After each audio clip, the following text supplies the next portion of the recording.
Public আসলে হরহামেশা prepaid metre আসলে ব্যবহার করে থাকি এবং আমরা মনে করি যে এখানে আসলে বিদ্যুৎ সাশ্রয়ী হবে। কারণ আমার যতক্ষণ ব্যালেন্স থাকবে ততক্ষণ বিদ্যুৎ থাকবে।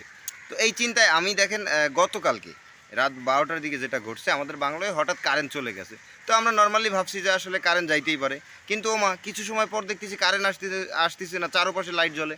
তো আমরা তখন আসলে মিটারের কাছে গিয়ে একটু চেক করতে চাইলাম যে আসলে আমাদের সমস্যা কী? মিটারে দেখতেছি ওমা আমাদের তো ব্যালেন্স নাই। কিরে ভাই, অবাক হয়ে গেলাম। অ্যাকাউন্ট যিনি তিনি বলতেছে আমি তো আজকে টাকা ঢুকাইছি ৫,০০০ টাকা।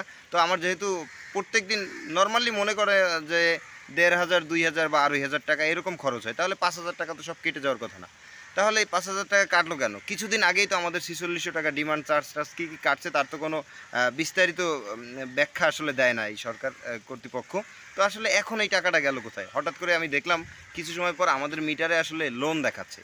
চলেন মিটারে যে লোন দেখাচ্ছে সেইটা আপনাদের একটু দেখাই।